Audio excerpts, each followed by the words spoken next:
A de t, lo que aparece en el título como A de t, el factor de escala del universo, va a ser el protagonista de la física de hoy. Fíjense, ustedes, estudiantes avanzados de física, cuando uno modela un resorte, un movimiento oscilatorio cualquiera, un circuito, el comportamiento de un gas, uno está haciendo suposiciones, uno está haciendo un modelo, uno está aplicando una herramienta matemática, uno está hallando una solución, y esa solución de alguna manera debe mimetizar a esa parte de la realidad que quiere anclar. Eso es entendible a partir de Newton y su descripción del sistema solar. Estamos acostumbrados al valor que tiene, al poder que tiene la ciencia en trance de modelar una parte de la realidad.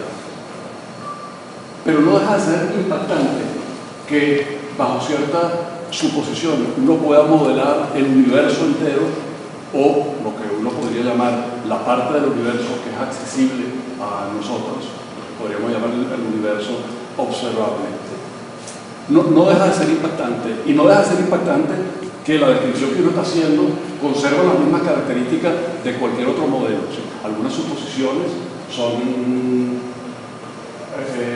comportamientos que pueden ser matematizables, que le podemos hallar la solución, y como vamos a ver, analíticamente y sin mayor herramienta que el cálculo diferencial e integral, que está al alcance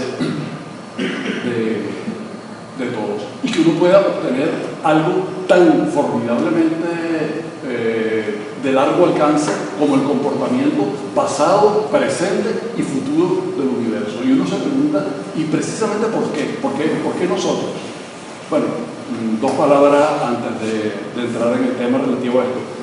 La respuesta es, parodiando la célebre frase, son las observaciones estúpidas.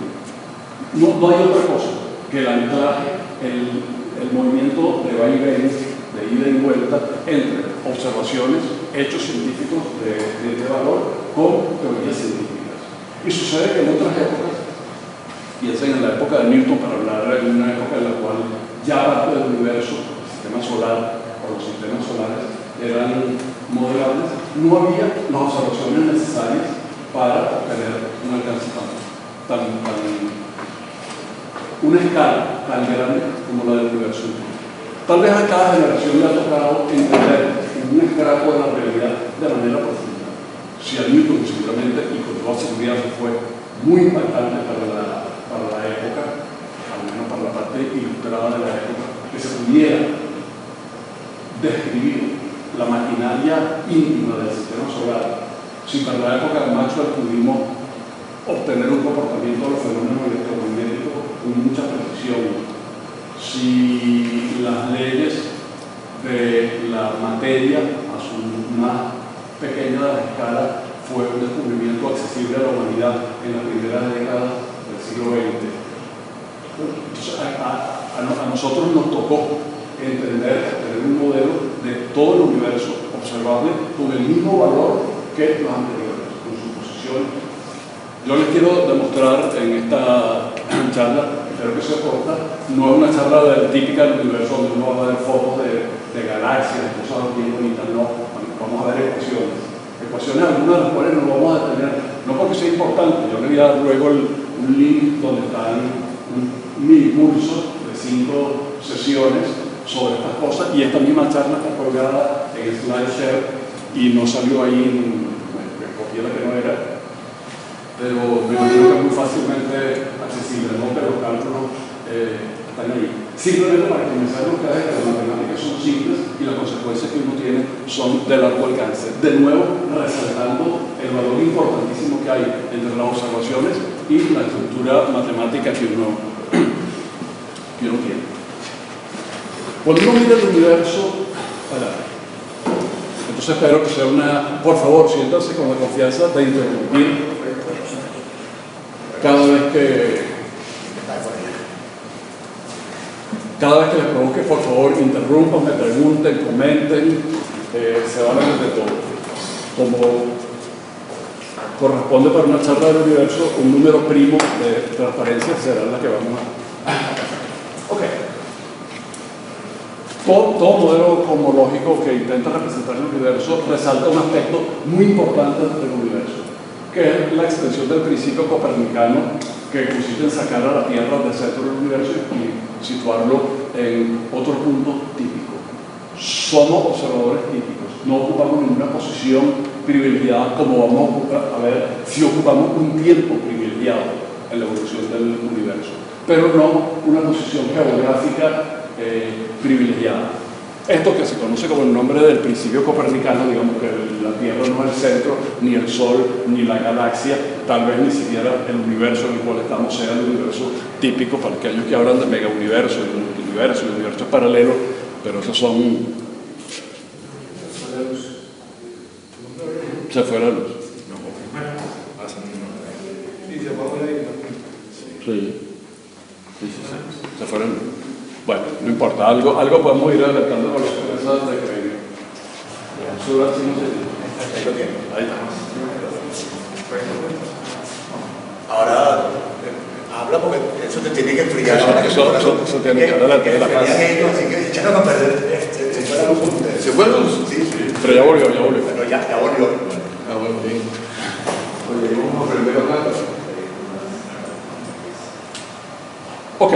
Entonces la extensión del principio copernicano, a través del cual no ocupamos ningún lugar referencial, es decir, no existen puntos preferenciales en el universo. Eso significa que el universo no tiene centro, a pesar de que muchas se crean en el centro del universo.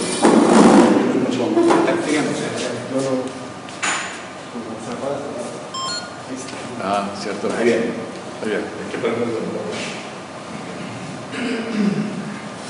No existen puntos privilegiados en el universo. Eso lo que quiere decir que cualquier otro observador en cualquier otra galaxia detectará esencialmente lo mismo que detectamos nosotros. Eso significa que el universo a pequeña escala evidencia irregularidades. Estamos aquí, hay un sol para allá, hay un centro de la Vía Láctea, hay galaxias, hay un cúmulo de galaxias, pero esa fractalidad que muestra el universo a pequeña escala, y la gente que ha estudiado esto con detalle ha calculado incluso los índices de fractalidad, el famoso coeficiente D, y uno se pregunta si esta estructura de estrellas, grupos de estrellas, galaxias, grupos de galaxias, cúmulos de galaxias, supercúmulos de galaxias, no se extiende cada vez más. Y la respuesta observacional, y lo privilegiado para las observaciones, es que la respuesta es negativa. No siguen habiendo estructuras. Si fuese así, si el universo fuese a cualquier escala fractal, sería inhomogéneo, porque la estructura fractal no es incompatible con la homogeneidad. El universo, a partir de algún momento, es fractal, como dice la cuarta de las observaciones. Eso significa que materia y energía están distribuidas de alguna manera estadísticamente random, de manera aleatoria, en cualquier lugar es tan bueno como cualquier otro. Es decir, hay una cierta escala a partir del cual, y esa escala es de 600 millones de años luz, y eso es pequeño comparado con lo que vamos a ver que se conoce como el universo observable. Ya no hay estructuras, ya no hay inhomogeneidades. Cualquier dirección en la que uno mire a suficiente escala va a ser indiferente. Cualquier posición en la cual uno mide va a ser indiferente. Eso es difícil de medir, eso es complicado, se ha hecho de muchísimas maneras, contando radiofuentes, midiendo la constante Hubble con galaxias en diferentes direcciones, etcétera, etcétera. Créanme entonces que el tema está suficientemente bien determinado por las observaciones. No hay inhomogeneidades a partir de cierta escala. Hay un cubo que tenga alrededor de 600 millones de años luz de arista, un tamaño, es representativo de todo el universo. El universo entero consta de unos 300.000 cubos de estos, el universo observable. ¿Okay? Eso hace que la escala de inhomogeneidad sea pequeña comparada con el tamaño del universo, y que lo que observemos a esa escala es representativo de lo que haga todo el universo. Ok. Si la materia está distribuida de manera homogénea e isótropa, es de esperarse que la geometría en la cual está inmersa esa materia refleje esa homogeneidad y esa isotropía. Distribución homogénea e isótropa de la materia significa geometría homogénea e isótropa. Este descubrimiento o esta asociación le subyace la relación que hay entre geometría y materia que heredamos de la visión más general de la relatividad general. Pero además es físicamente intuitivo. Uno tiene dos opciones: o la materia está en un espacio, tiempo, rígido, estático, que no tiene que ver con esta materia, y ese espacio-tiempo estático lo más probable es que vaya a ser homogéneo isótropo, o el espacio-tiempo hereda las propiedades de la materia en la cual está metida. Si este es el caso, a una distribución homogénea e isótropa, regular, uniforme, de materia y energía, corresponde una geometría uniforme. Geometría uniforme entonces puede ser tan complicado como ustedes quieran. Uno puede decir que la geometría del espacio, ojo, no estoy hablando del espacio-tiempo. No estoy diciendo que el universo es espacialmente igual a partir de cierta escala, no que en todo tiempo fue igual. Eso que se llama el principio cosmológico perfecto, cuando incluye el tiempo, el espacio, que el universo es igual en todas partes y en todo tiempo, fue desechado ya. Eso corresponde al modelo adaptacional, simplemente lo comentamos. Si la geometría, entonces del espacio, es uniforme, máximamente simétrica, y eso significa que se puede hacer todo lo complicado que ustedes quieran, todo lo riguroso, con vectores de Killing, etcétera, etcétera. Hay tres posibilidades únicamente, que en dos dimensiones están dibujados allá, y que están parametrizadas esas tres por un factor K que tiene que ver con la curvatura del espacio. No hay más modelos tridimensionales de una geometría que sea uniforme, y déjenme emplear esta palabra por homogéneo, isótropo, bonito, regular. No hay más que tres. En dos dimensiones sería el plano euclidiano, no hay cerillar, no hay centro, todos los puntos son iguales, no hay bordes. La superficie de una esfera y la superficie de la superficie que se llama hiperbólica, una geometría que se llama hiperbólica. Cada cual tiene una curvatura, la del espacio, la del plano euclidio es cero. Eso imagínense en tres. Entonces nuestro espacio a escala cosmológica, por homogeneidad y isotropía, tiene tres posibilidades únicamente: o ser tridimensional euclidio, o ser tridimensional esférico, o ser tridimensional hiperbólico. Bueno, aquí viene lo primero que ustedes me tienen que creer, y después yo les voy a decir por qué eso es así. Las evidencias observacionales, las observaciones, permiten inferir de una manera muy certera que nuestro espacio no es ni esférico ni hiperbólico, es euclidio, que por otra parte es la noción más intuitiva y más sencilla. El triespacio, el espacio ordinario a escala cosmológica, no tiene curvatura, es el espacio euclidio con tres ejes X, Y, Z, cartesiano, etc. Okay. Esas observaciones vienen del fondo de radiación cósmica y son muy, pero muy fuertes. Entonces, para no complicar la cosa, aceptemos que ustedes hay evidencia en el curso, hay demostraciones, el por qué es más así. Esencialmente, para que no se queden tan al aire, hay una escala privilegiada en el universo, que tiene que ver con el universo muy temprano, tiene que ver con el horizonte, el tamaño del universo, y eso, y quedó fijado en la radiación de microondas que hoy detectamos. ¿De qué tamaño angular detecte uno esa escala privilegiada? Me da la geometría. Cuando uno ve un objeto lejano, ese objeto subtiende un determinado ángulo. Ese ángulo, por eso uno ve los carros más lejanos, más pequeños. Ahí se emplea la geometría euclidiana. Si la geometría nuestra fuera esférica, el ángulo sería mayor, porque los haces convergen.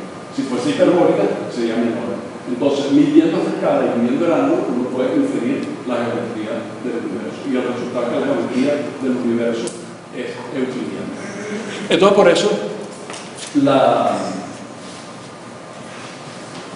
el elemento línea, la geometría, es esto que está aquí en coordenadas esféricas, o mucho más sencillo en coordenadas cartesianas. Nuestro espacio a escala cosmológica es igual que el espacio aquí en este salón. Pero además el espacio se expande. Esta es la segunda observación importante. Entonces la primera es que el espacio es euclídeo. La segunda, el espacio se expande. Fíjense bien el lenguaje que estoy utilizando. El espacio se expande. Las galaxias, la observación de Hubble de que las galaxias se separan de nosotros, las galaxias de alguna manera están ancladas en un sistema cartesiano que la dimensión está mostrada aquí, y a medida que pasa el tiempo, del tiempo T1 al tiempo T2, en el futuro el espacio se ha expandido y por tanto las galaxias se han alejado de nosotros. La diferencia no es trivial a que las galaxias se estén alejando unas de otras como si fuera una explosión en un espacio-tiempo, en un espacio estático. ¿Okay? No, vamos a ver, mucho más adecuado, la noción actual es que el espacio mismo se está expandiendo. ¿Que eso es extraño? Sí, eso es extraño.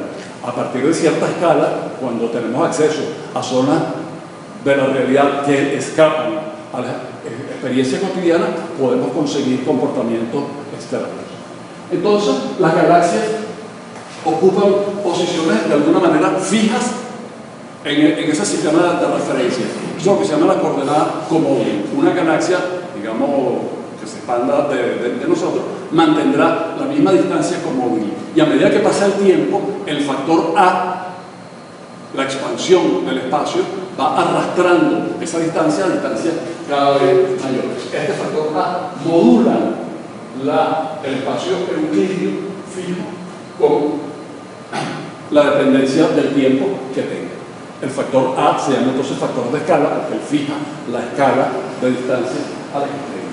Eso significa que la distancia a la cual este objeto es su coordenada con móvil R1 multiplicado por un factor de T. A medida que esto crece, si las dimensiones lineales cambian con A, los volúmenes cambian con A al cubo, las áreas con A al cuadrado, etcétera, etcétera. Todo lo que significa es que esta especie de diagrama, si estos somos nosotros, hace muchos miles de millones de años, estos somos nosotros en un tiempo T, estos somos nosotros mucho más recientes, estos somos nosotros hoy. Esto que está aquí es una galaxia que tiene un R1 fijo, R1 aquí, R1 aquí, R1 aquí, pero el factor A la va dando la impresión de que se aleja de nosotros. Y ella seguramente cuando nos emitió un fotón, y el fotón sí no está anclado al sistema de referencia. El fotón no tiene una coordenada comóvil fija.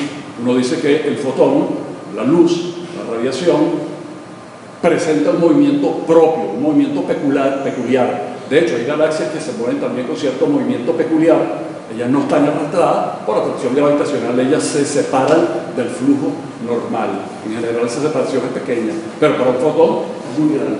Entonces el fotón, de aquí digamos, viaja y nosotros lo recibimos aquí. Y hay maneras de calcular, si yo conozco el factor a qué distancia estaba el fotón cuando emitido en el tiempo T nos llegó hoy en el tiempo T0 y vimos a la galaxia. ¿Okay? Más tarde, la galaxia estará más alejada, repito, a pesar de mantener una distancia comóvil fija.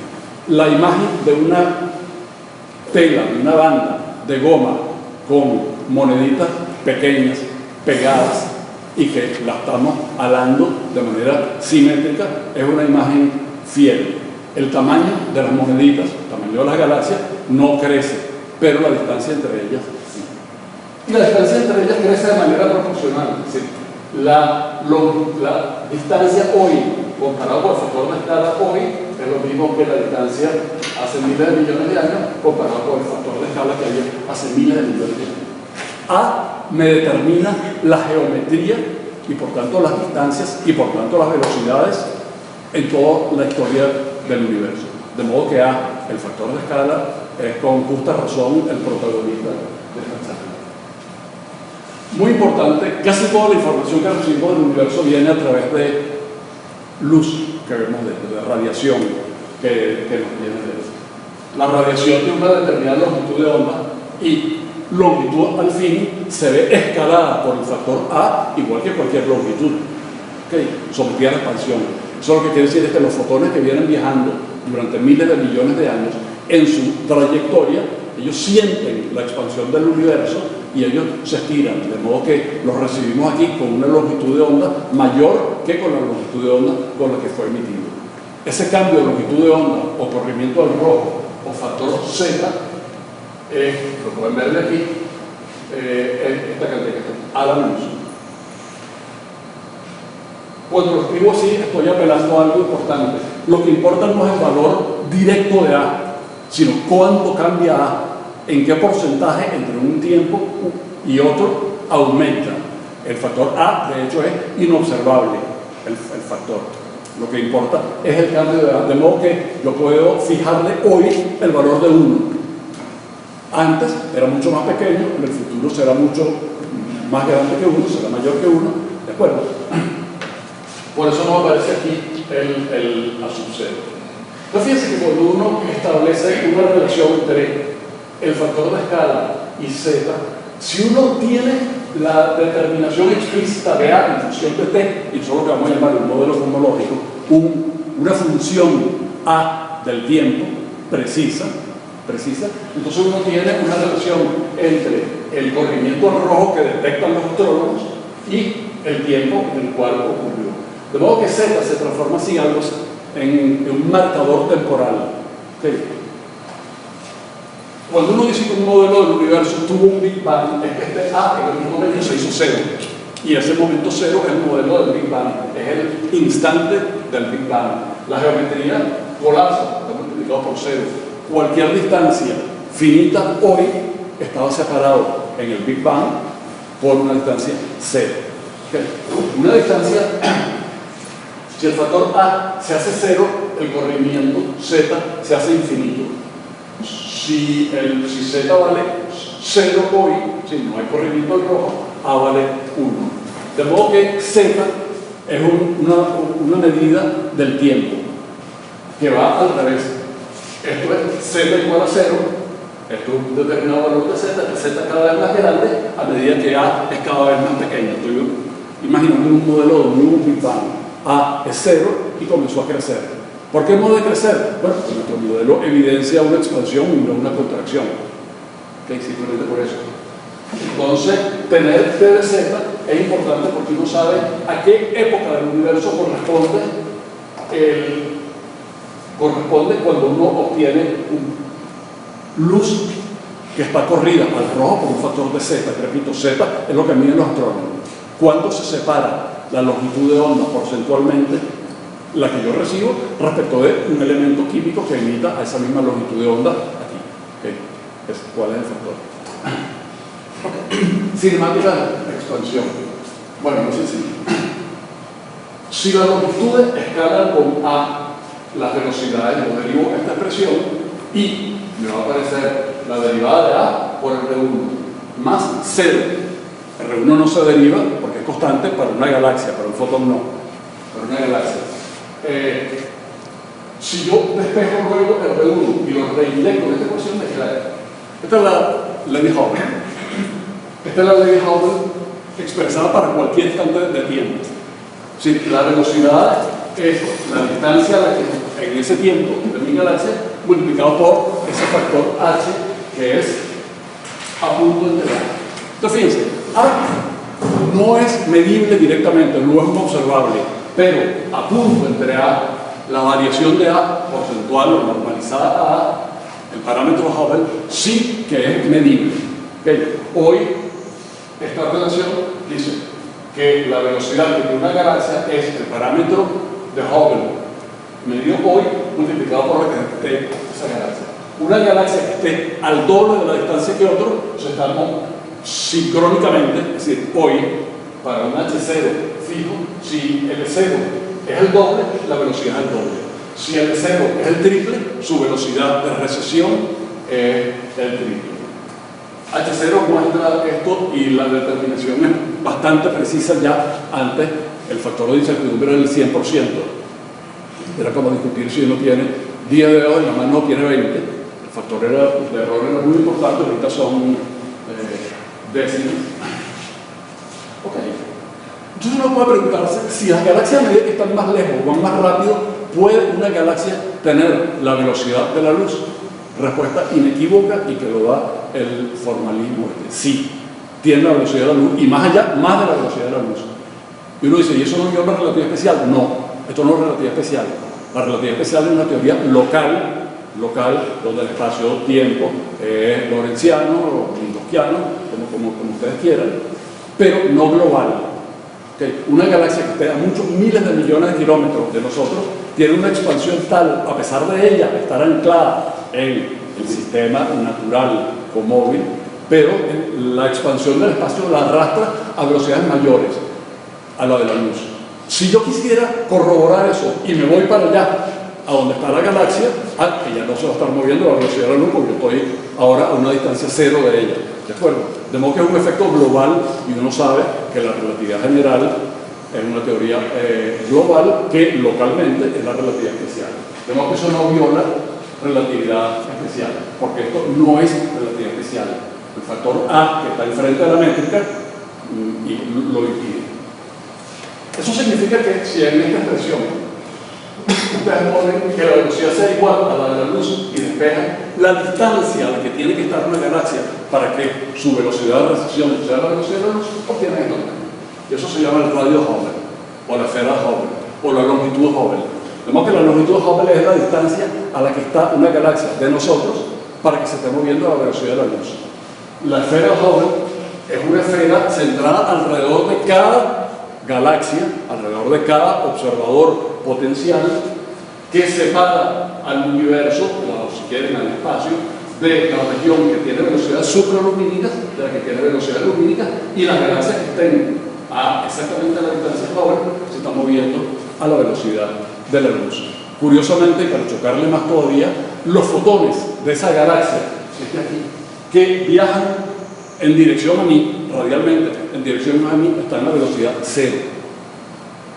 A velocidad cero. ¿Okay? Las galaxias que están aquí están a una velocidad mayor que la de la luz de alejamiento. Los fotones que viajan hacia mí están siendo arrastrados y se van alejando cada vez más.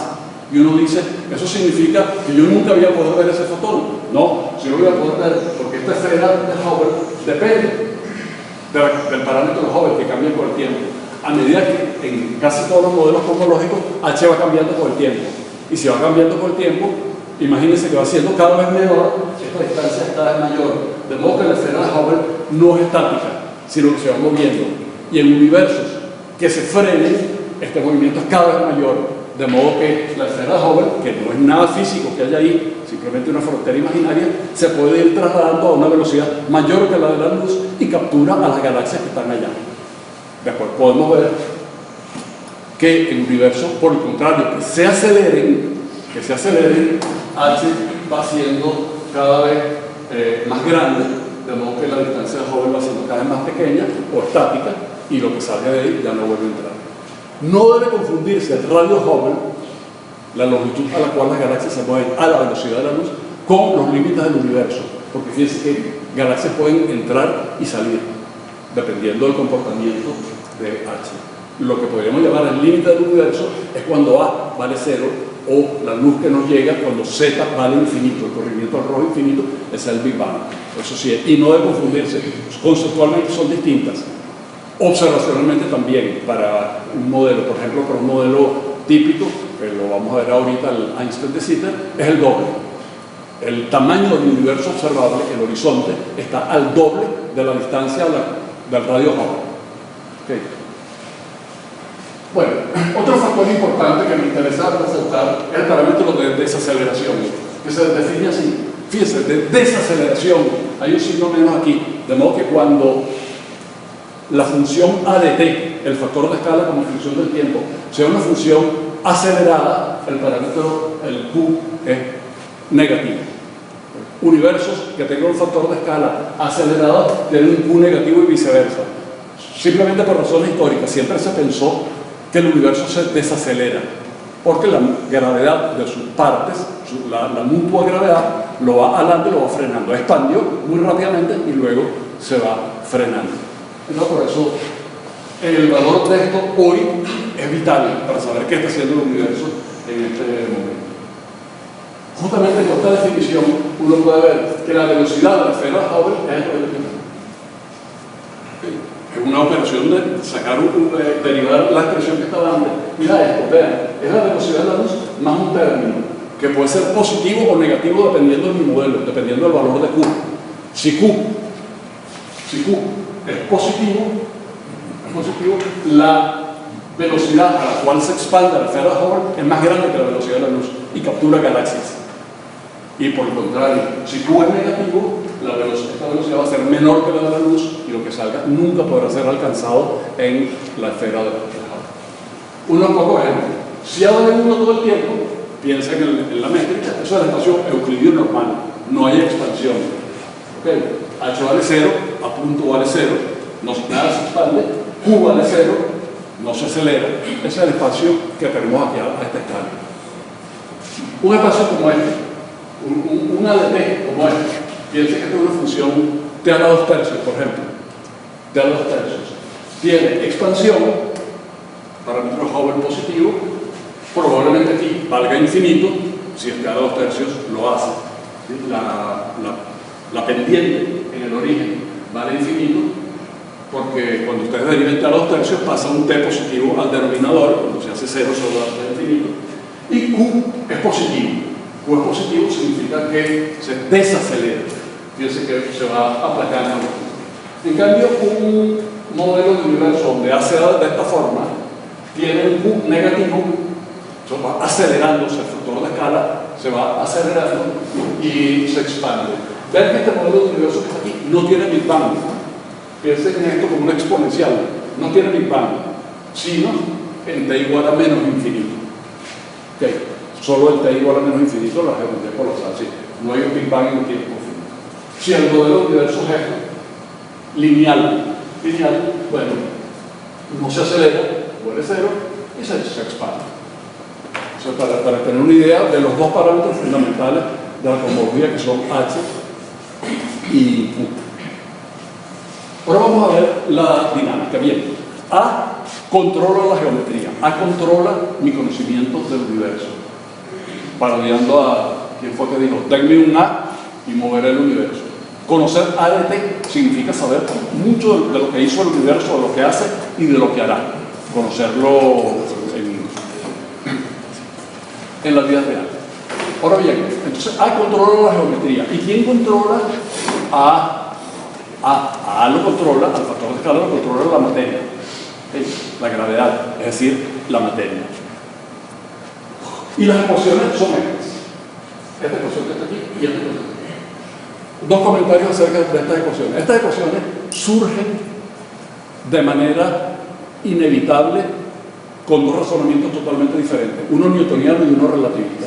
Estas dos ecuaciones son, voy a hablar primero de la relatividad, son la ecuación de Einstein 0,0 y 1,1. ¿Ok? G00 igual a T00 y G11 igual a T11. Las ecuaciones de Einstein con las suposiciones de simetría que hemos impuesto. Pero también estas dos ecuaciones, esta ecuación es la ecuación de un modelo newtoniano que uno se haga de un mar homogéneo, de un gas homogéneo de partículas que se mueve con velocidades muy pocas para suponer que no ejercen presión, y igual así en todas partes. Y uno hace física de Newton, uno pone yo soy el centro de la galaxia, yo soy cualquiera, elige a su origen como el centro, y yo quiero ver cómo se mueve a una distancia dada. Cuando se mueve a una distancia dada depende de una esfera trazada conmigo como centro y con esa galaxia como radio. Lo demás no importa. Recuerden, en la teoría de Newton, teorema de Gauss o como quieran, el resto del universo, el resto de la materia que está ahí, no me crea gravitación adentro de un espacio. Y uno escribe la ecuación de conservación de la energía para eso y le da exactamente esta ecuación.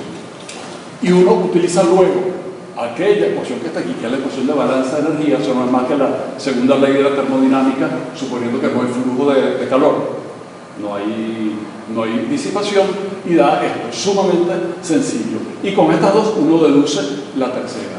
Claro, igualito que como las ecuaciones de Einstein permiten reducir la balanza de energía la conservación del tensor o el balance del tensor de energía-momento es consecuencia de las ecuaciones de Einstein.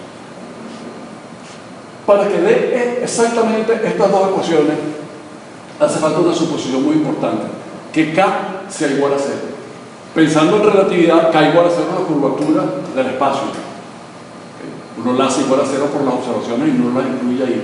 En la visión newtoniana, hacer K igual a 0 significa hacer que la energía cinética de esa esfera que se está expandiendo, la energía total es igual a 0. Es decir, que la energía cinética positiva balancea exactamente a la energía potencial gravitacional, que es negativa, y la energía total, mecánica, digamos, cinética más potencial, es igual a 0.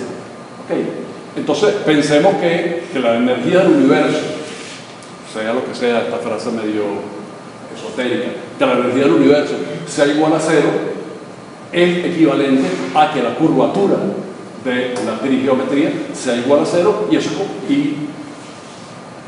justifica hacerlo porque las observaciones dicen que ese K vale 0, o que la energía del universo vale 0.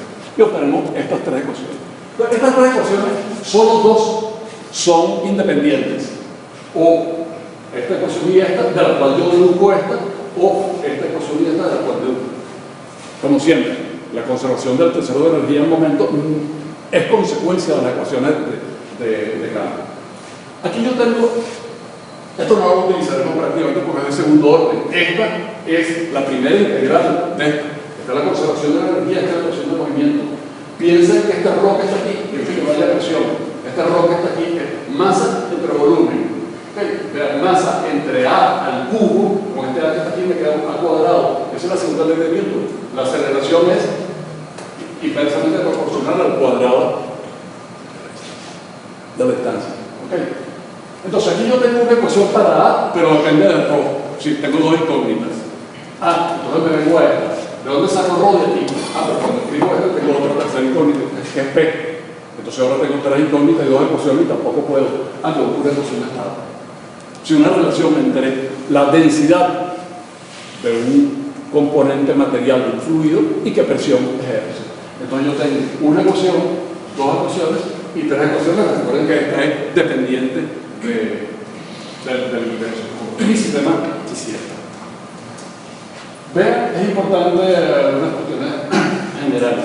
Esta ecuación, lo que está del lado izquierdo es la constante de Hubble al cuadrado. De modo que yo la puedo escribir así: la constante de Hubble al cuadrado es proporcional a ρ1 más ρ2 más ρ3 más todas las densidades que haya. Densidad de protones, si quieren, más densidad de materia pura, en caso de que salga, densidad de no sé qué, densidad de absolutamente cualquier cosa. Vean que si ustedes despejan el paréntesis, le queda que la suma de las densidades es paso de 3 para allá y despejo.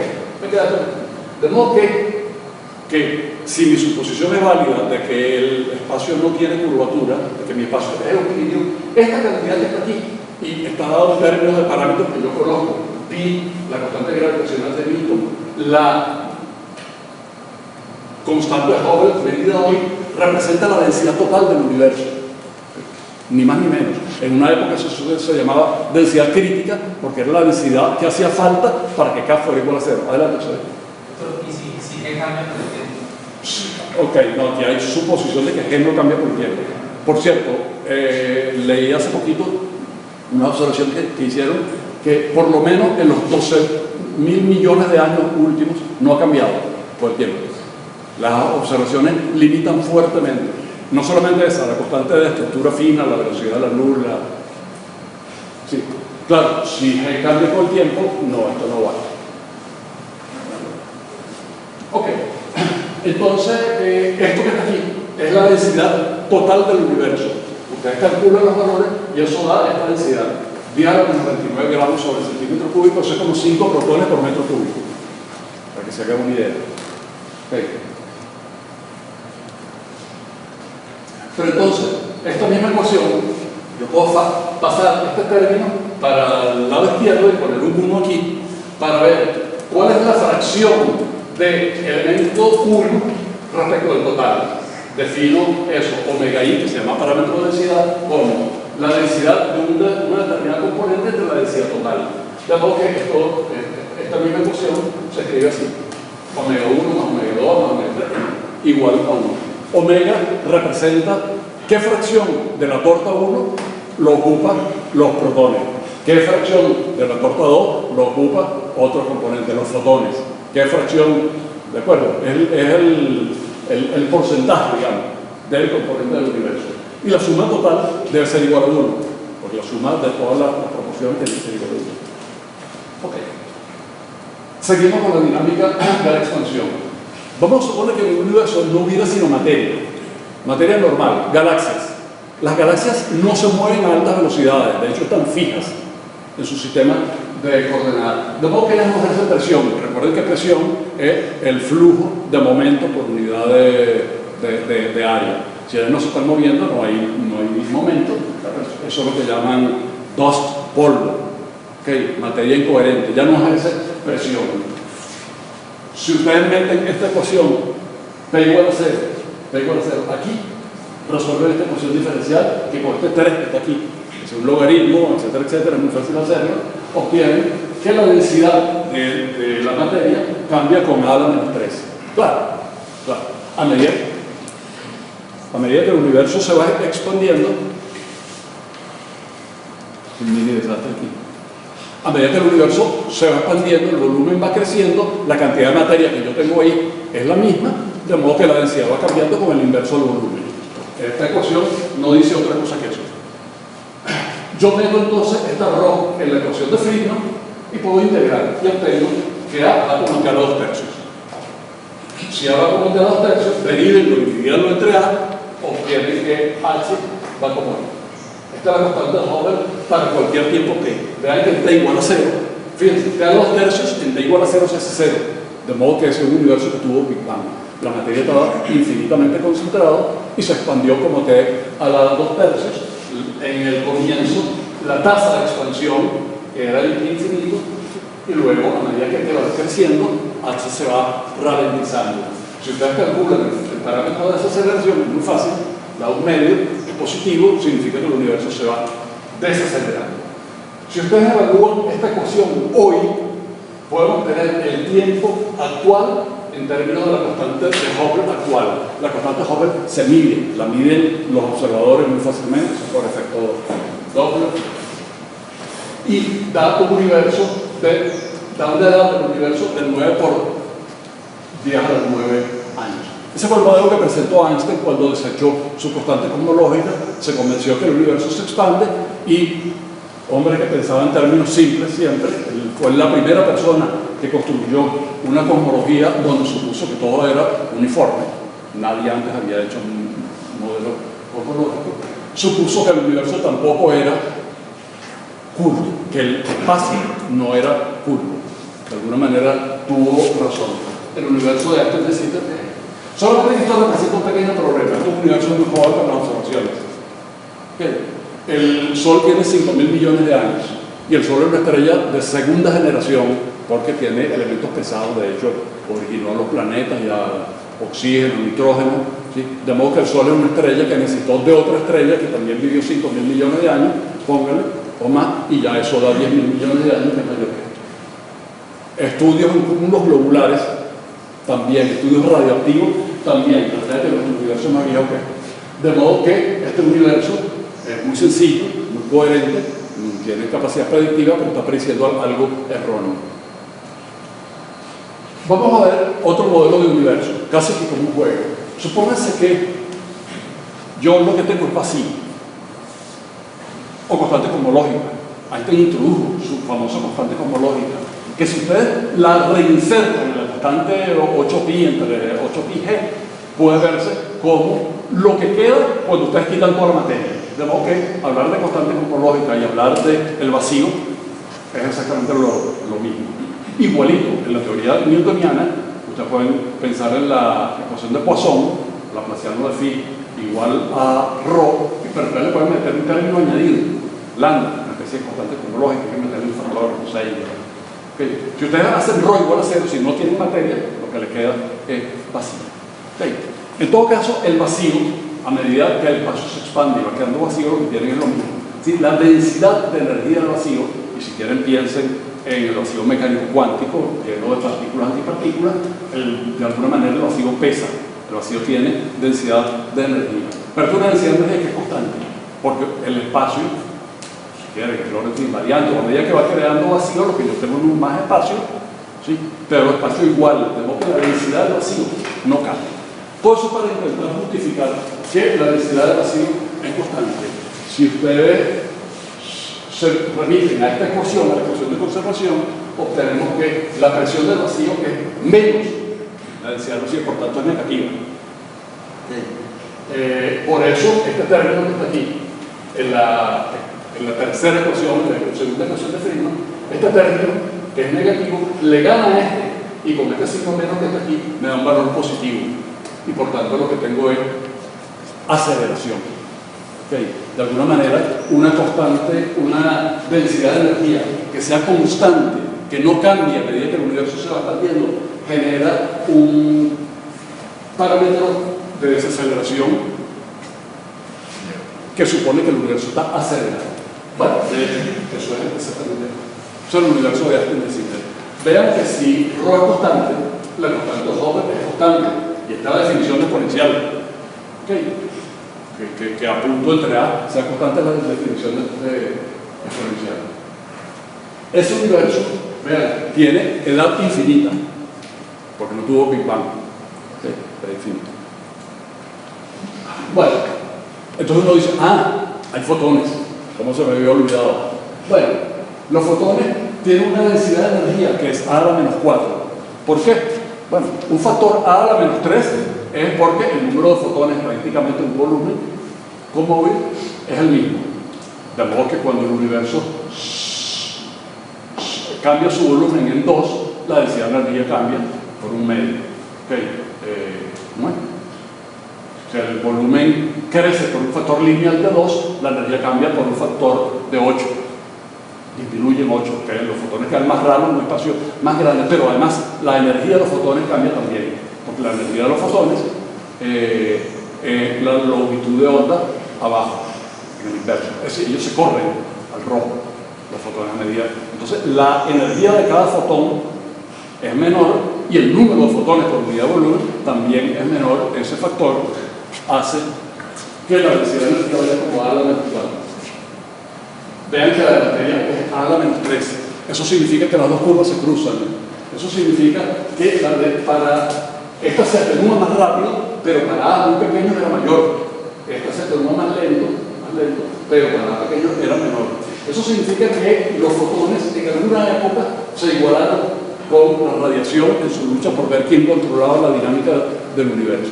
Uno puede calcular muy fácilmente para cuándo ocurrió eso en un modelo simple y da que la igualdad, ellas eran iguales a los 30.000 años del universo, del Big Bang.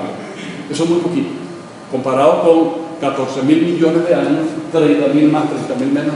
Entonces uno puede suponer que prácticamente durante toda su historia los fotones, que son las partículas más numerosas que hay, radiación de microondas, están ahí simplemente dejándose llevar por la expansión, pero ellos no controlan nada. Son como partículas de prueba que no controlan nada.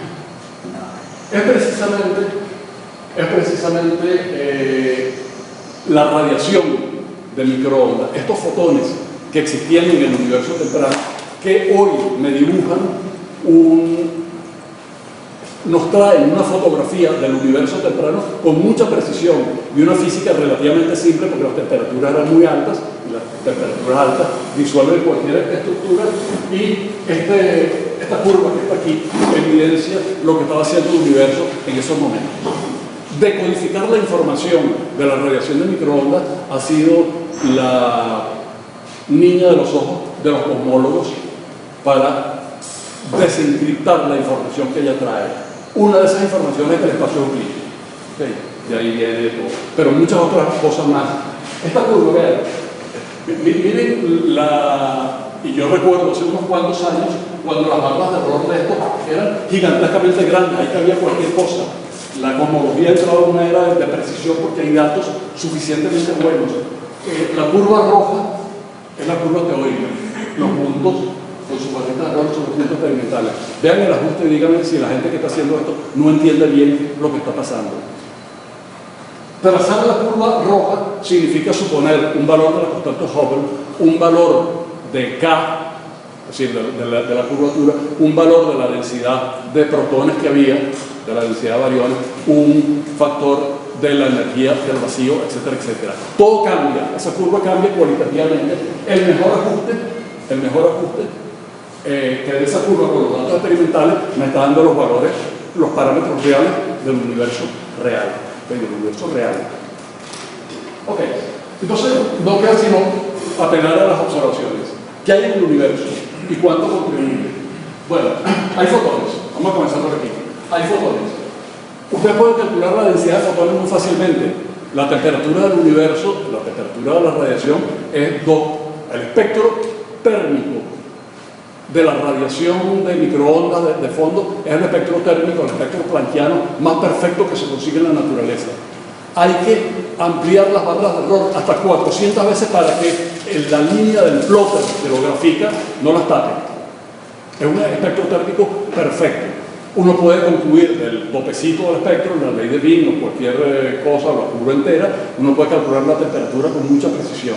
Y es 2.7, 3 y una pila de decimales que se conocen bien. Como conozco la temperatura, apelo a la ley de Stefan Boltzmann, que me dice que la temperatura es la cuarta, me da la densidad de radiación. Si conozco la densidad de radiación, la divido entre la densidad total del universo y me da 5 por 10 a la menos 5.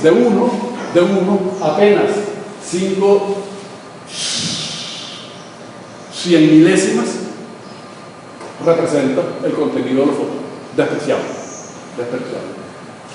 Mido cuánta materia hay. ¿Cómo se mide eso? De muchas formas. Bueno, curva de rotación de galaxias, con dinámica de cúmulos globulares, de grandes grupos de galaxias, con relación masa-luminosidad de cúmulos que envían rayos X y dependiendo de la luminosidad uno infiere la masa.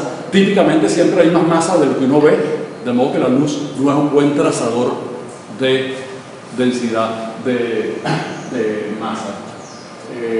Lentes gravitacionales, y vean que estos son métodos totalmente distintos, y muchos de los cuales no dependen de la teoría cosmológica. Lentes gravitacionales, por ejemplo, eso es una herramienta que se conoce bien y yo puedo calcular qué cantidad de materia hay únicamente que midiendo ángulos de radiación. Finalmente, por la radiación de microondas. Entonces yo sé que el 30% del 100% total es materia. Eso incluye a materia oscura. Uno ve solamente una parte de este 30%. Uno ve un 5%, de hecho no todo lo ve, pero uno sabe que materia normal, bariónica, protones, neutrones, la que nos conforma, es el 5% y 25% es materia que no se ve. De hecho, pareciera que no somos observadores tan típicos porque estamos compuestos del material más extraño del universo. Ok. Si hay un 30% de materia, hay una cantidad de fotones que es despreciable, está faltando algo. Y cuando falta algo y tú hayas descartado todo lo demás, eso tiene que ser. Los lentes gravitacionales me recogen la información de todo tipo de materia que se agregue, que atraiga. ¿De acuerdo? De modo que esto que está aquí, que lo voy a llamar vacío, bastante cosmológico, que todo el resto de la materia representa el 70% del contenido de materia. Hay evidencias de eso, porque es lo que le falta ajustando los valores, o como vamos a ver luego, por la supernova. Entonces yo, como input observacional, voy a incluir que mi materia es 3%, 30%, mi constante cosmológica o la energía del vacío representa el 70% y no hay más nada. Esto lo desprecio los fotones. Y vamos al universo real. ¿Qué hacemos? Ecuación de Friedmann. Tengo materia, densidad de materia y densidad de vacío. ¿Cómo cambia la densidad de materia con el factor de escala A como A a la menos 1? Lo sacamos ahorita. ¿Y cómo cambia la densidad del vacío? Es constante. Estos datos, los métodos de la ecuación de Friedmann, aquí están. Agarro esta ecuación, multiplico y divido por este 0. Cuando multiplico y divido por este 0 al cuadrado, Y tomo en cuenta esto, recuerden que H0 al cuadrado es rho de T. Este cociente es el parámetro de densidad de la materia. Este es lo que es el 0.3. Y este cociente es omega del mu, el que es 0.7. Ahí aproveché y saqué raíz cuadrada y lo puse en términos más fácil para sacar una integral que es elemental. Ustedes aquí el dt, que lo pasan para acá, este término que tiene lo pasan para allá y integran el rollo. Del lado izquierdo hasta 0t. Vean aquí, si yo me imagino que no tengo constante cosmológica, este término vale 0. Este término vale 1, entonces, si no tengo constante cosmológica, el 1 está hecho únicamente de materia. Mi ecuación es esta, esa integral se saca y queda de a 2 tercios. Claro, no tengo sino materia. Por el otro lado, si yo supongo que no tengo nada de materia, todo lo que tengo es energía al vacío, el término vale 1 y queda de A sobre A, en la raíz cuadrada de la testa, eso es un logaritmo de exponencia, y tengo el universo de Einstein de Sinclair. De modo que para A muy pequeños comparado con qué? Con 1. Okay. A igual a 1 es hoy, A muy pequeño es cerca del Big Bang. Para A muy pequeños, mi universo es un universo donde gana la materia. La proporción de energía de la materia comparada con la del vacío juega a favor de la materia. Yo puedo despreciar una, y por eso mi universo es despreciable. Cuando A sea muy grande, este término viene a 0, mientras que este término subsiste. Mi universo estará muy grande comparado con qué? Con 1. ¿Okay? De modo que eso en el futuro lejano. Eso va a ser artificial. Y mi universo hoy, y en prácticamente buena parte de su historia, interpola entre uno y otro. Curiosamente, esa integral se puede sacar muy fácilmente. Pregúntale a mis alumnos, varios de los cuales están aquí, que lo vimos en el curso de astrofísica, la sacamos a pulmón, sin tabla integral ni siquiera, ni Maple, no, se saca completamente. Y da esto que es expresable analíticamente. Y quiero que en este momento que recapaciten y veamos la cuestión a grandes distancias. Estoy obteniendo el factor de escala que modula la geometría del universo y que me dice cuán caliente es el universo en cada instante, cuánto va a ser, cuál va a ser su futuro, cómo se está expandiendo, a qué tasa se está expandiendo, cómo se está acelerando, o se desaceleraría, se acelerará en el futuro. Toda la historia dinámica del universo, suponiendo del universo a la escala donde todo es bonito y homogéneo, lo estamos derivando analíticamente en una fórmula que entendemos bien. Es un seno hiperbólico a la 2 tercios. Aquí aparecen. Vean que estas dos cantidades no son independientes.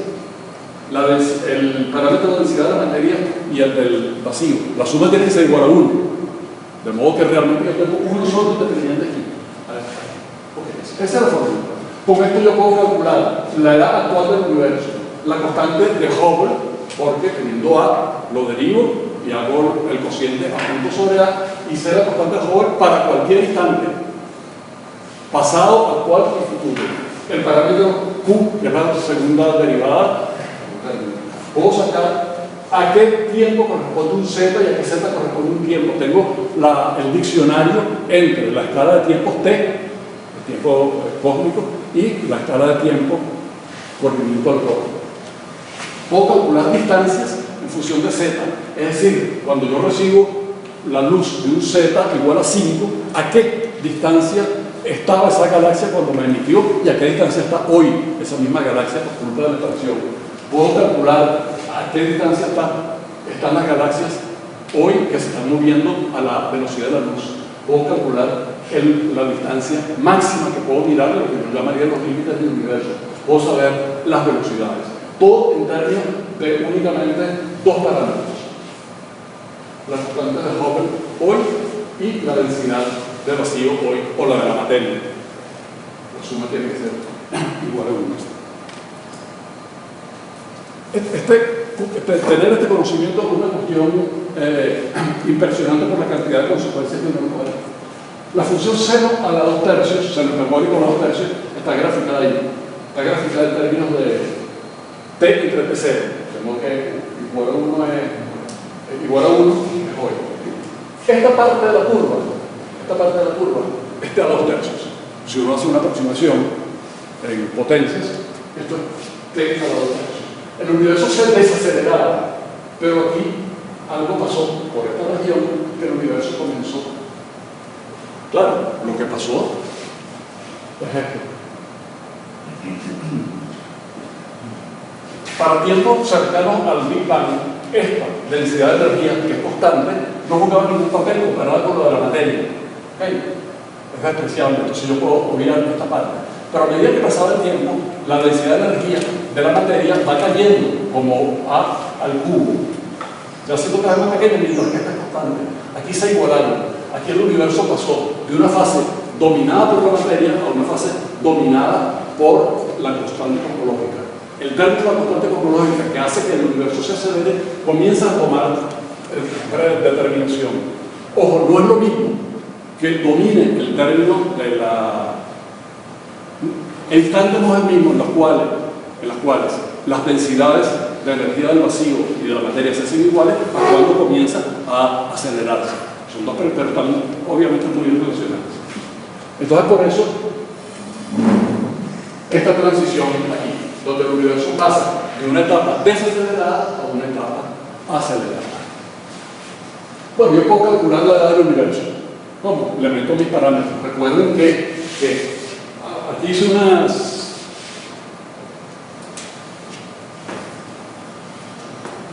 ¿Dónde sería? Ajá. Llamé a este factor A. Y a este factor, vean que este factor que está aquí tiene unidad de tiempo por menos 1, para que el argumento del cero hiperbólico sea adimensional. De modo que el inverso de esto que está aquí lo llamé TV, asociado con algo así. Ok, entonces esta es la expresión A, la relación entre las densidades. Hacer A igual a 1 corresponde a hallar el momento actual. ¿Qué puedo hacer? Entonces pongo un 1 aquí y despejo T, que aplico, saco, elevo a la medio, etcétera, etcétera. Bueno, eso se puede hacer, convertir más bonito por identidades que hay hiperbólicas, y resulta que el T hoy es el TB multiplicado por la cotangente del universo. ¿Okay? Y hay una fórmula que dice que la cotangente hiperbólica está relacionada con el logaritmo de este cociente. Todo se puede poner muy bonito. Vean. Si el universo fuese únicamente Einstein de Sitter, sin gobernado por la materia, su edad actual sería 2 entre 3 H0. Eso es lo que nos dio 9, porque ya la 9 y es incompatible con las observaciones. Es muy joven. Lo que añade la energía del vacío es lo que está. Eso es 1.49, es decir, el 150%. Le añade un 50%.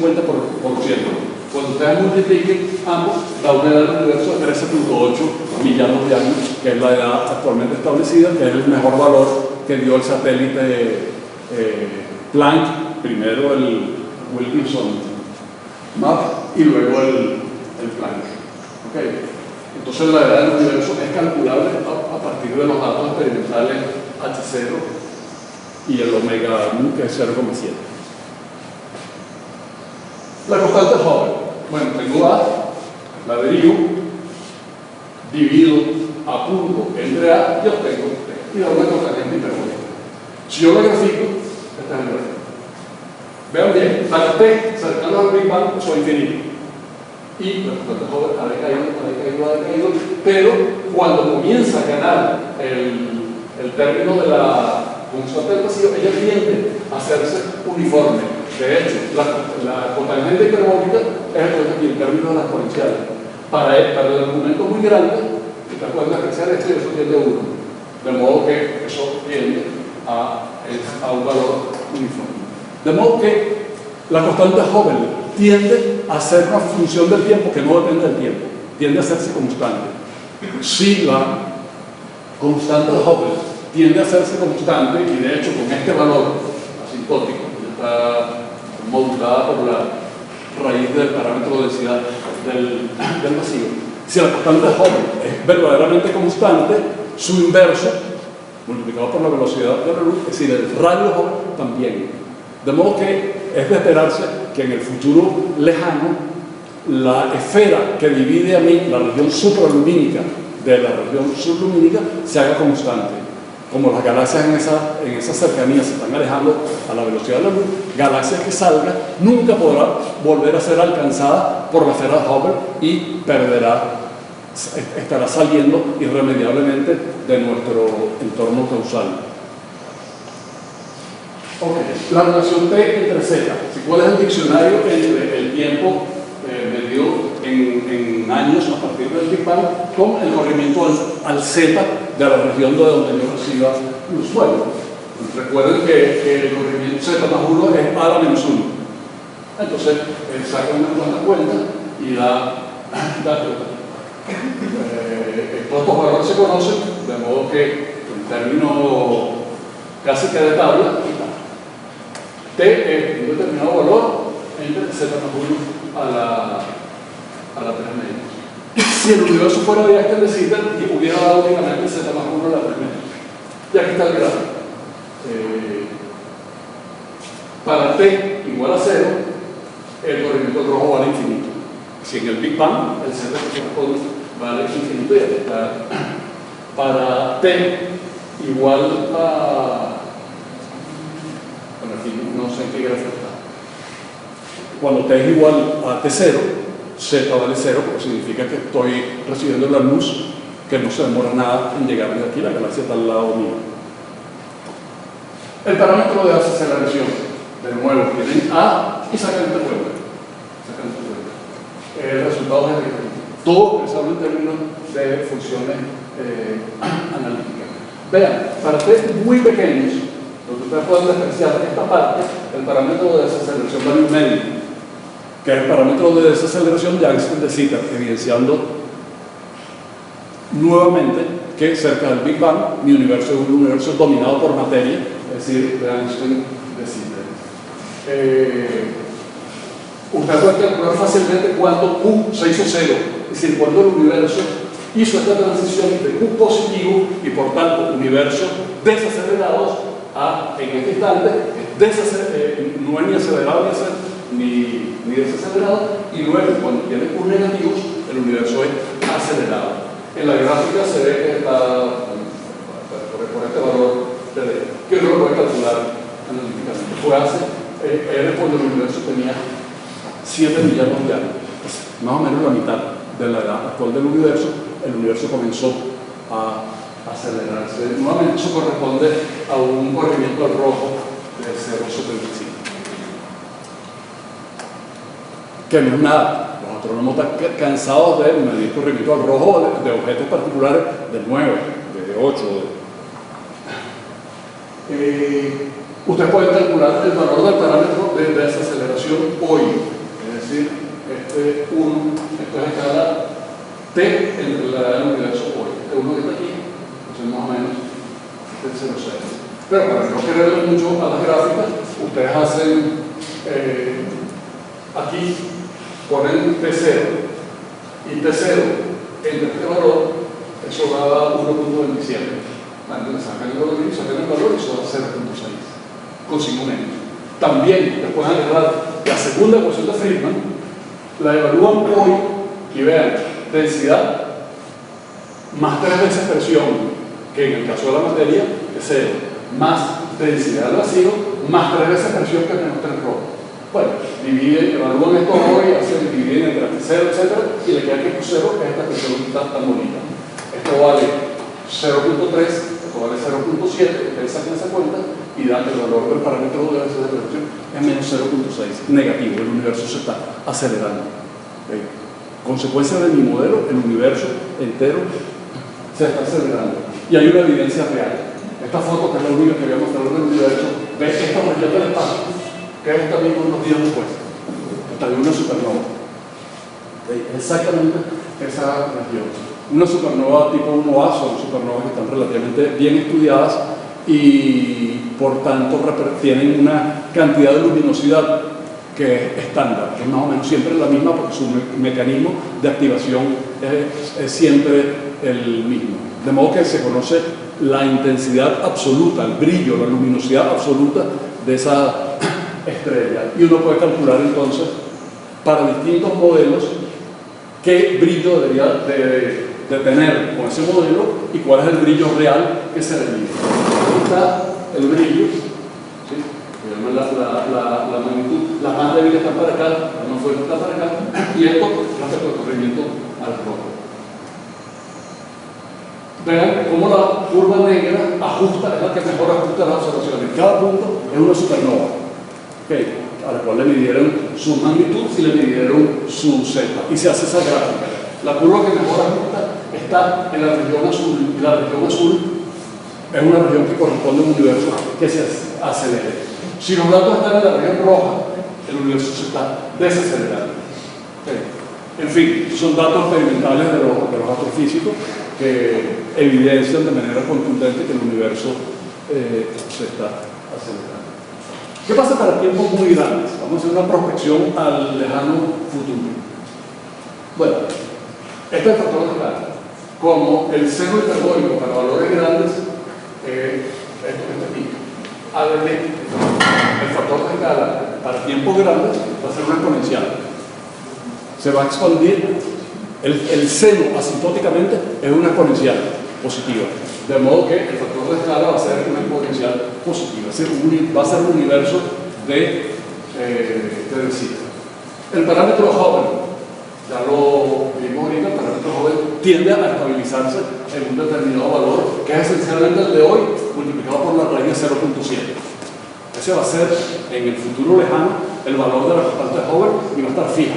De modo que va a estar fija la esfera de Hubble también. La densidad de materia, el parámetro de densidad de materia, no hoy, sino como función del tiempo, y el parámetro de densidad, como función del tiempo, cómo estará repartida la fuerza, el 1 en materia y vacío. Bueno, esto más o menos siempre tiene que ser igual a 1. Bueno, esta es una identidad trigonométrica no, hiperbólica. Coseno hiperbólico a la menos 2 más tangente hiperbólica al cuadrado, eso da 1. Okay. Bueno, la densidad de materia va a ir tendiendo a ser relativo, es decir, la constante cosmológica o el vacío va a ir ganando preponderancia porque la densidad de materia se atenúa mientras que la energía no. De modo que una va a tender a 0 y la otra va a tender a 1. La suma va a seguir siendo 1 por.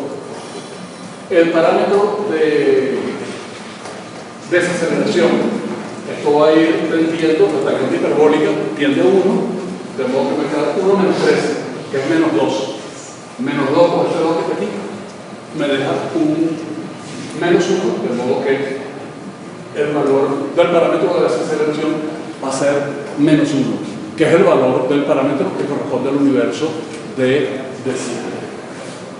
Es muy fácil calcular. Cuando digo muy fácil es que se puede hacer, que lo hicimos en el curso de astrofísica, cómo va cambiando el número de galaxias encerrado en la esfera Hubble. Si las galaxias que se mueven a una velocidad menor que la de la luz y por tanto cuyos fotones me van a llegar aquí. Uno puede calcular cuál es la tasa de cambio de ese número de galaxias. Bueno, el resultado es este en general. Vean, Qs positivos significa universos desacelerados.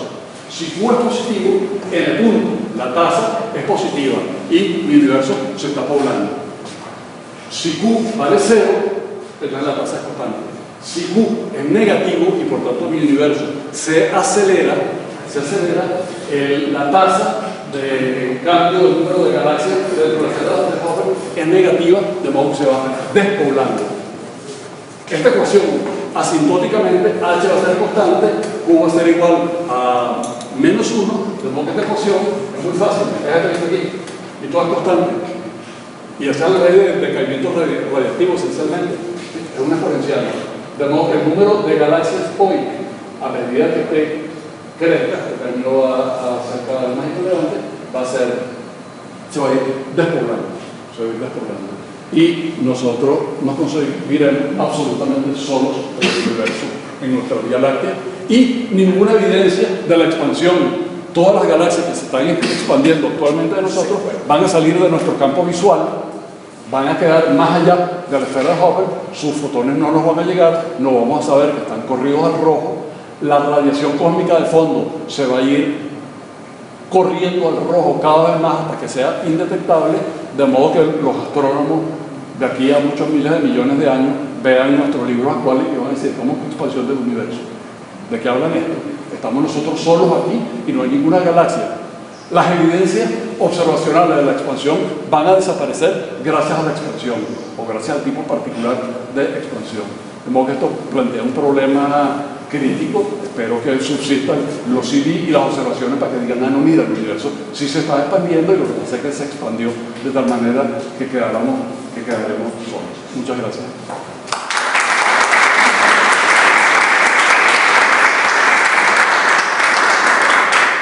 Preguntas, comentarios, Todos. se vale. Se quedaron solos. ¿Sabes? No, yo no creo que haya topólogos millones de años. Tú eres un hombre pesimista. Tú eres un hombre pesimista. Vamos a ver. No, es dos cuestiones. La reacción de densidad de cada especie que va así, una materia biológica, ¿se conserva? O sea, ¿la suma total se conserva? La suma total sí. O sea, En la medida, es que en ningún momento nos referimos a las posibles limitaciones de esto. Nuestro universo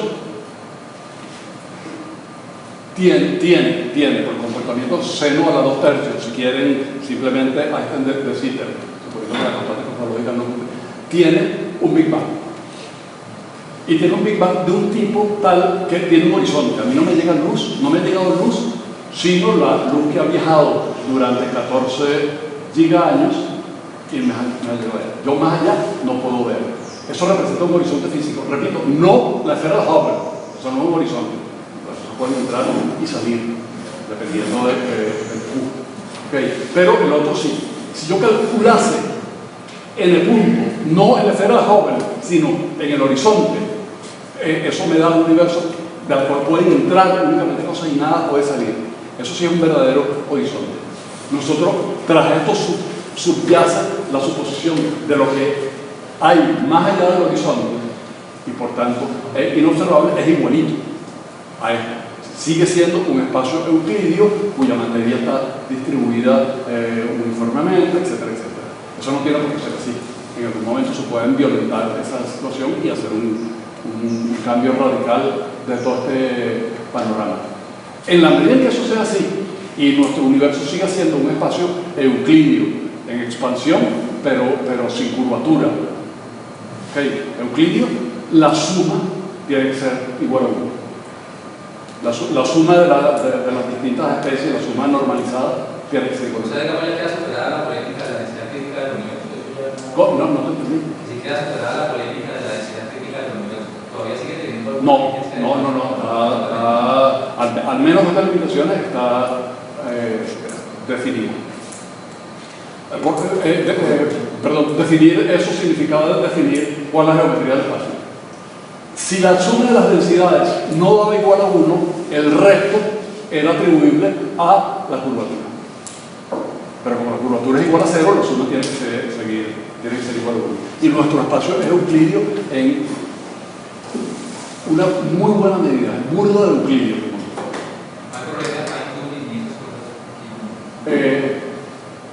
No, por supuesto, tú puedes plantearte la siguiente pregunta: ¿por qué es euclidio? Teniendo las otras dimensiones. Eso equivale a decir, ¿por qué la energía del universo es igual a 0? O ¿por qué la constante K del espacio máximamente simétrico que representa el espacio es igual a 0? Pero es una pregunta a otro nivel. Mucha gente ha arguido que la energía del universo tiene que ser igual a 0 para que tú puedas construir un universo de la nada. Si la energía total es igual a 0, yo creo materia que se expande, que tiene energía cinética positiva, con atracción gravitacional que tiene energía cinética negativa y sigo teniendo 0. De modo que yo parto de un 0 yo parto de un 0 trivial y ahora tengo un 0 que es una suma de dos términos que se anulan pero que me dan algo. Esa es otra pregunta pero las observaciones remiten a eso.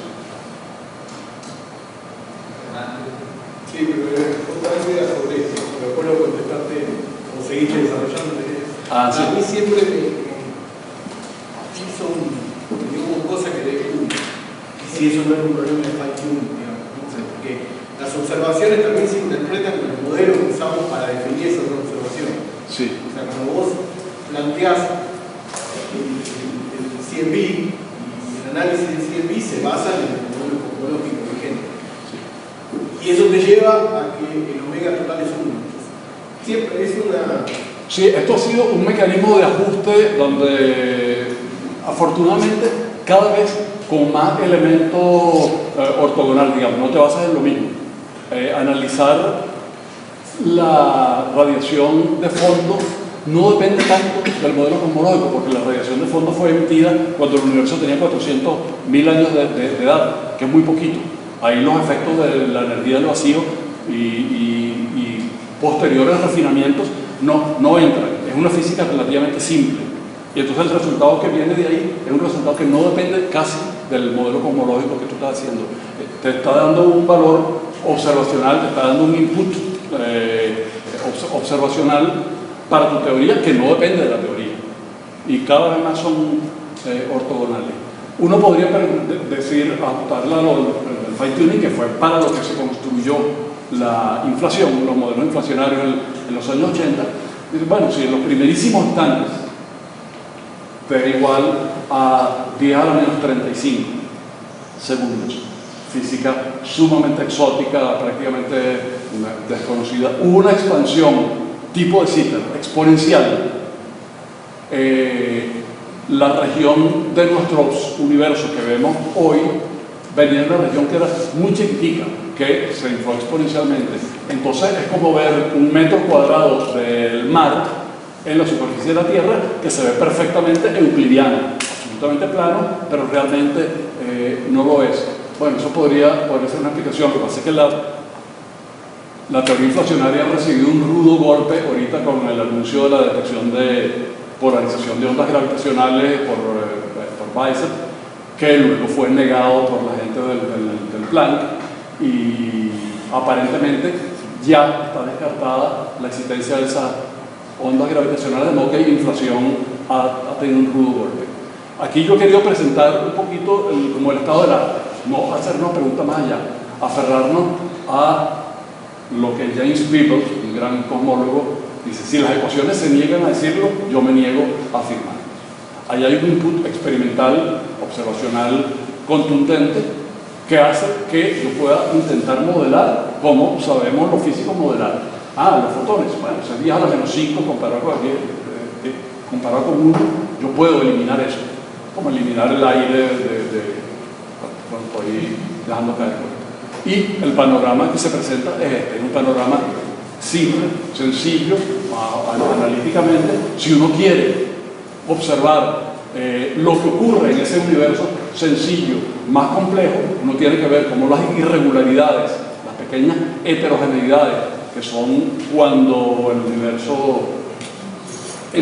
cuando el universo se hizo suficientemente frío como para que se formaran átomos y la radiación viajara transparente ya la materia, cuando el universo tenía 400.000 años de edad.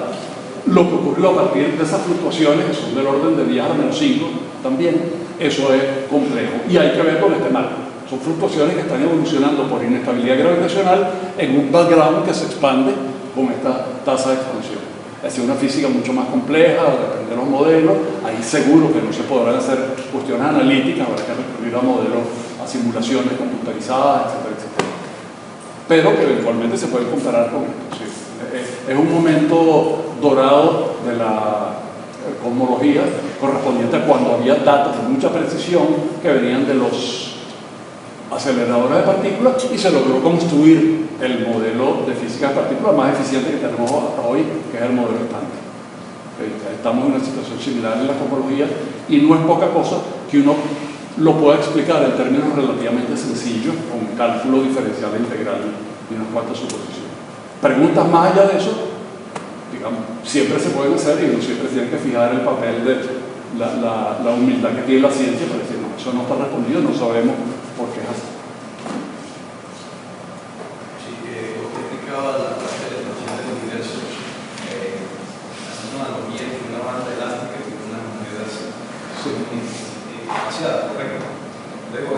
Wanda, yo quisiera saber, en ese fenómeno de expansión, las galaxias mantienen su tamaño. O sea, ¿cómo entender, digamos, ese fenómeno de expansión? El hecho de que las galaxias de alguna manera están sintiendo el efecto como un anclaje en ese espacio que nos va a separarnos mutuamente, pero localmente, digamos, ella mantiene su tamaño, o sea, como si fuese insensible a esa expansión. Entonces, si esa expansión es insensible por sus dimensiones o porque no se está produciendo a nivel local. Por sus dimensiones. Es decir, las galaxias, las irregularidades locales, digamos, llamémoslas galaxias, están sujetas a fuerzas gravitacionales que se oponen, que son más fuertes que la expansión. Si quieren, en términos relativistas, ellas tienen una métrica del espacio-tiempo válida localmente, que no es la métrica expansiva. Okay, el modelo de la moneda sigue siendo válido. La moneda está atada por su propia estructura química a una fuerza mucho mayor que la de la banda elástica. Ya no se va a disolver. Entonces, lo que hemos hecho aquí es una aproximación donde esas irregularidades no existen. En el fondo, por supuesto, sabemos que existen, pero ellas mantienen. De hecho, hay algunas galaxias que se están acercando a nosotros. Andrómeda se está acercando y va a chocar con la Vía Láctea en algún futuro. Okay. Es a distancias mayores que eso que es válida la expansión. Las galaxias no se expanden, Brooklyn no se expande, la famosa película Selig de Woody Allen estaba mortificado porque Brooklyn se estaba expandiendo gracias a la expansión. No, es a distancias mucho mayores. Esto habría que verlo como una banda elástica que tiene pequeñas irregularidades, okay, estadísticamente uniformes, pero que no alteran la globalidad de la expansión. Yo quisiera hacer unas precisiones, si me permiten, sobre las preguntas que han hecho los compañeros. En cuanto a la curvatura del universo, en realidad no es que sea un omega grande, que la suma esta de los omegas sea exactamente igual a 1. Como en toda situación física, el resultado puede ser uno, pero tiene más o menos algo. Pero en realidad lo que tiene es un ancho de certidumbre en donde no está metido ahí. Eso no significa que el universo sea absolutamente plano, podría ser cerrado, podría ser abierto, pero en cualquier caso el ancho de certidumbre que se tiene incluye algo. Entonces es muy cercano a ser plano, pero eso no significa que exactamente sea plano. Hay plan menos del 1%. No, por supuesto, pero ahí también viene la parte de inflación, ¿no? Que uno puede arrancar con cualquier valor, no necesariamente cercano a una cosa descabelladamente distinta, si se quiere. Cualquier valor en realidad. El mecanismo inflacionario lo que hace es exponencialmente reducir ese valor a algo que es prácticamente igual a 1. Entonces, independientemente de las condiciones iniciales que se tengan, el mecanismo inflacionario lo que hace es llevar todo a ese valor muy cercano a 1. Cuando uno mira en términos de sistemas dinámicos, es como si fuese un reactor. Entonces, independientemente de las condiciones iniciales que se tengan, allá va a parar. ¿Sí? Y es exponencial, de ahí que la precisión que se tenga de planos, etcétera, sea muy alta y todavía no siga estando dentro del ancho experimental. Así que quería decir. Ahora, con respecto a lo de la no detección de las ondas gravitacionales, pienso yo que detectar ondas gravitacionales es darle un aval al mecanismo inflacionario, pero no detectarla no significa darle un golpe al mecanismo inflacionario. La no detección de las ondas gravitacionales lo que ha dicho simplemente es que la escala inflacionaria es lo suficientemente pequeña como para que todavía no hayamos podido detectar las ondas gravitacionales. Podríamos decir, por ejemplo, que la radiación cósmica de fondo de neutrinos, la cual existe una cosa muy parecida a la radiación cósmica de fondo, pero esta vez de neutrinos. ¿Sí? El hecho de que nosotros no lo veamos significa un golpe para el mecanismo inflacionario. Y eso no es cierto. El hecho de que nosotros no lo veamos es simplemente porque los neutrinos son tan débilmente interactuables que poder detectar una radiación de ese estilo está todavía muy lejos, tecnológicamente hablando. Y tal vez para finalizar de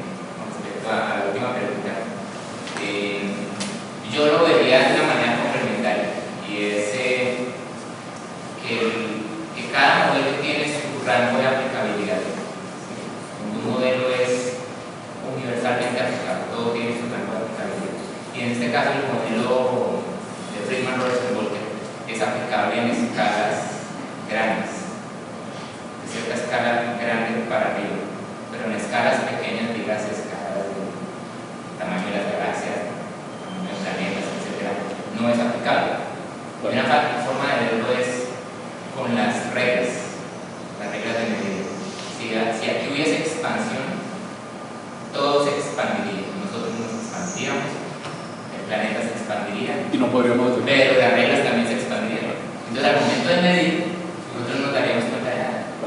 Sí. Por eso es que ese modelo es insensato si es aplicable a todas las escalas. El modelo es únicamente válido a grandes escalas. A pequeñas escalas funciona otra cosa. Sí, de acuerdo. Salvo que yo creo que si una teoría hace una predicción, suponte detección de neutrinos, del fondo del neutrino a una determinada escala, y tú garantizas que tu equipo son capaces de detectar, son suficientemente sensibles con la suficiente precisión como para detectarlo, y no lo detectan, la teoría ha sufrido un rudo golpe. La teoría que se trate. Sí, no siempre tú puedes arreglar las cosas diciendo, no, lo que pasa es que si no las teorías no fueran corroborables y por tanto... Pero en este caso la teoría internacional sí, es cierto. ha predicho que se deban encontrar a tal escala. De hecho eso es una de las cosas que más se desconoce de ahí en la escala. Sí, es cierto. Es imposible. Sí, estoy de acuerdo. ¿Preguntas? Una filosofía. Una filosófica. Dale, bueno, la última. Sí, más o menos personal de por allá hace 600 años estábamos en el punto de que la Tierra era el centro del universo. Entonces todo se explicaba y comenzó a salir. Pero aparecen anomalías, aparecen las estrellas errantes que se devolvían en el cielo. Entonces, pues muy hábilmente crearon un mecanismo, por ejemplo, los requisitos. Los requisitos arreglaron eso, pero superaron otra cosa y todo lo demás. Y todo quedó superado cuando se sacó la Tierra del centro y se puso al sol en el sistema solar y ya todo cuando se construyó una teoría que involucrara todo esto de manera natural. Igual que la relatividad general, la relatividad especial, donde todo era muy esotérico, luego se incorporó la teoría y todo ya se muy natural. Ya el tiempo se dilata pues, para conservar el espacio entre dos puntos en nuestra dimensional. Y ya es muy natural ahí, aunque a veces cuando una señora sigue enseñando desde esa clásico de todo es natural y todo no estaremos bien. Teorías grandes que se vienen hablando mucho que el modelo estándar, la gente cree ciegamente en el modelo estándar y el modelo estándar está basado obviamente en la teoría práctica de campos, que es una cosa de referencia ahora de la teoría de pero la teoría práctica de campos funciona muy bien para el universo si la materia no tiene masa, si la partícula no tiene masa, entonces inventar un mecanismo ahí de descubrimiento para darle masa. No estaremos, por la corporación, no estaremos haciendo lo mismo que lo que sí. Ya que nos falta una teoría más grande que no conocemos porque no tenemos el rigor conceptual, la matemática, la física, para ir sumando y ¿cómo ves? Bueno, pero lo veo un poquito que como estaba diciendo él, cuestión de escala. Seguro que las cosas van a cambiar, pero el conocimiento que está dando va a subsistir como subsiste la teoría de gravitación newtoniana a pesar de Einstein. Es muy difícil, por supuesto, prever en qué dirección va a cambiar. Muy probablemente, fíjate, con el modelo estándar es interesante, porque ciertamente todo funcionaba bien cuando la simetría natural te llevaba a que todas las partículas tuviesen masa igual a cero. Se inventa el mecanismo de Higgs, pero se consigue.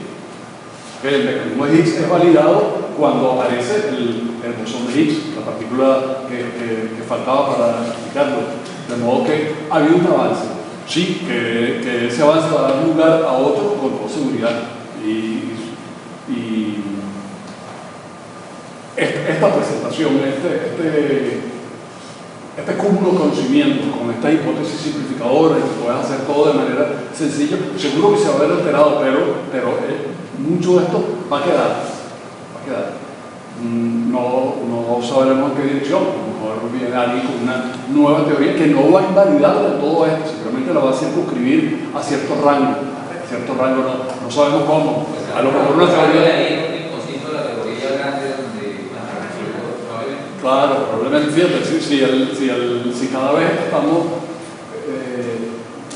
aplicando el principio copernicano a mayor escala, la única donde no es aplicable es que somos observadores típicos, pero compuestos de la materia menos típica del universo, del 5% apenas, si nuestra estrella no es el centro, ni nuestra galaxia es el centro, seguramente nuestro universo tampoco, y eso le dará pie a la hipótesis hoy tan especulativa de universos paralelos y cosas de esas. Algo que logre explicar, darle racionalidad a preguntas que aquí están siendo dadas por supuesto. ¿Por qué el espacio es euclidio? Expansión pero euclidio. A lo mejor una teoría, y inflación quería eso. Inflación era un mecanismo para que, prescindiendo de las condiciones iniciales, llegase a un mismo resultado final. Lo que pasa es que inflación no estuvo libre del pecado del ajuste fino. No estuvo, y hay demasiadas teorías de inflación. Sí, pero con toda seguridad las cosas van a cambiar para mantener algo. Y yo creo que no es poca cosa que uno pueda, en un curso de pregrado, hablar de esto. Esto hace 15 años era impensable. Impensable. En un periodo tan corto como 15 años. Bueno, muchas gracias nuevamente por...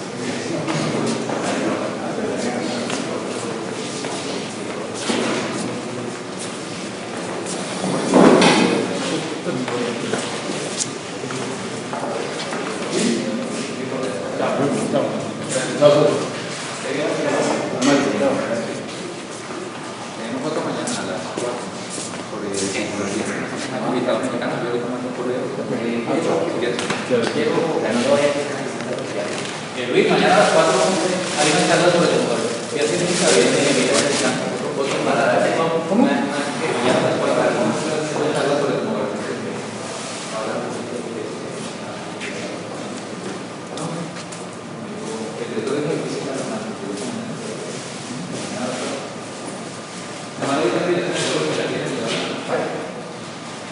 Mira, eso me dice que no puedo detectarlo porque yo soy mucho ¿qué cosa? Bueno, tumba el de la vaina del... Creo que no sé. Creo que lo minimicé yo.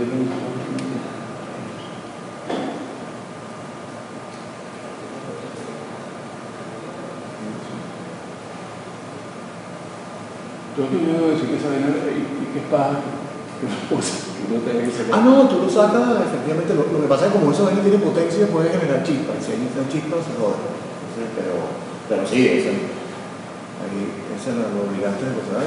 No, sí, pero me dice que no. Lo obligué, pero me dice que. Pero ya va, pero tumba. Lo que pasa es que ¿Dónde está? el preview. Busca el preview. Ese, arriba. Ese. Aquí.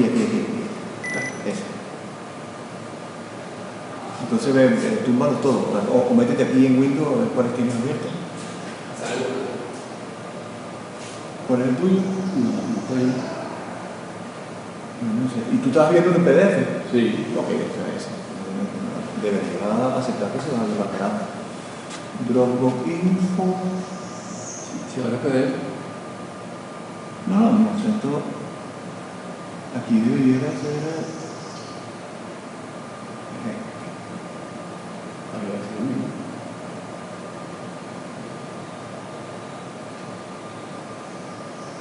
Me parece preview, entonces bueno, vamos a tumbar preview.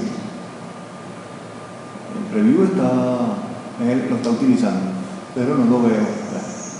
Pongo acá, preview. Aquí está.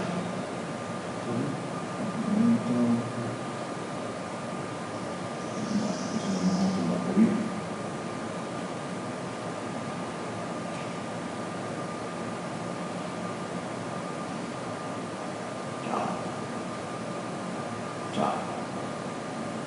No, sí tiene que estar.